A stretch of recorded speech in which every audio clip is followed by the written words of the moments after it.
সুপ্রিয় দর্শক, আমরা আজ অধিকারের সাধারণ সম্পাদক আদিলুর রহমানের সঙ্গে কথা বলবো, যিনি RFK অ্যাওয়ার্ড, খুব সম্মানজনক একটি পুরস্কার, মানবাধিকার রক্ষায় কাজ করার জন্য পেয়েছেন। আমরা কথা বলছি আদিলুর রহমানের সঙ্গে। আদিলুর রহমান, আপনাকে অভিনন্দন জানাচ্ছি RFK অ্যাওয়ার্ড পাওয়ার জন্য। আপনাকেও ধন্যবাদ। মানবাধিকার পরিস্থিতি বাংলাদেশে কেমন? বাংলাদেশের মানবাধিকার পরিস্থিতি তো অত্যন্ত বিপজ্জনক। আজকে বাংলাদেশের মানুষের অধিকার নাই বললেই চলে।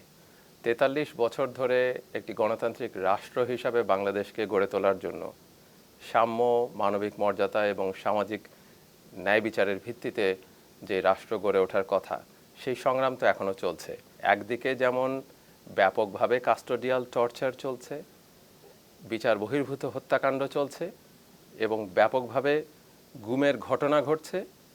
এই গুমের ঘটনাগুলোর মধ্যে যেমন সাবেক 2জন সংসদ সদস্যও গুম হয়ে গেছেন, মানবাধিকার কর্মীরাও কিন্তু নিরন্তর বিপদের মধ্যে এবং বিভিন্নভাবে থ্রেটস এবং ইন্টিমিডেশনের শিকার হয়ে তারা কিন্তু কাজ করার চেষ্টা করছেন, যা দিনে দিনে কঠিন হয়ে যাচ্ছে। বলতে চাচ্ছি যে মূলত আমাদের দেশে এখন যেই স্পেস থাকার কথা ছিল, সেই স্পেসটাও যেন এখন আর নাই।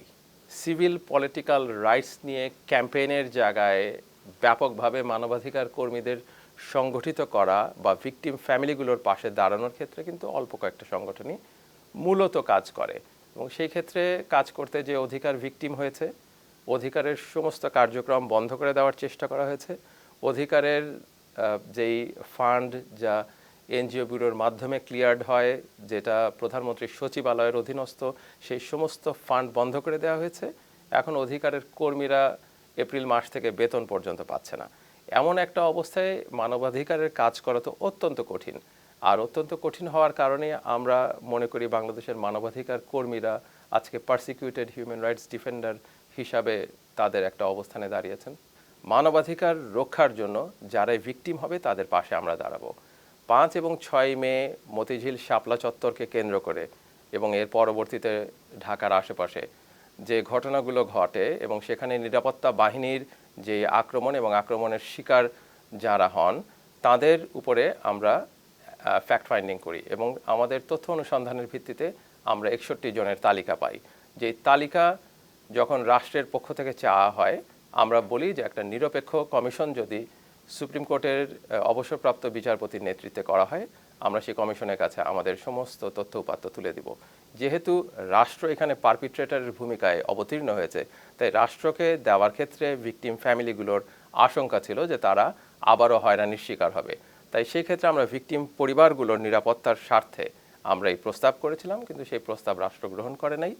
তারা সিদ্ধান্ত নিয়েছিল আমাদের উপরে জবরদস্তি করবে এবং সেই কারণে আমাকে প্রথমে তুলে নিয়ে যাওয়া হয় অগাস্টের 10 তারিখে এবং তারপর গোয়েন্দা অফিসে আটকিয়ে রাখা হয়।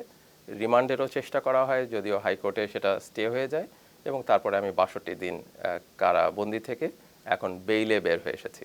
একসময় বাম রাজনীতির সঙ্গে যুক্ত ছিলাম। বাংলাদেশের মানুষের আর্থ সামাজিক অবস্থার পরিবর্তনের আকাঙ্ক্ষা থেকেই তো, যে বাংলাদেশ একটা এমন দেশ হবে যেই দেশে শোষণ থাকবে না, একটা গণতান্ত্রিক রাষ্ট্র হবে যেখানে সাম্য, মানবিক মর্যাদা এবং সামাজিক ন্যায় বিচারের ভিত্তিতে বাংলাদেশের জনগণ তাদের নিজেদের আত্মনিয়ন্ত্রণের অধিকার পূর্ণভাবে প্রতিষ্ঠিত করতে পারবে।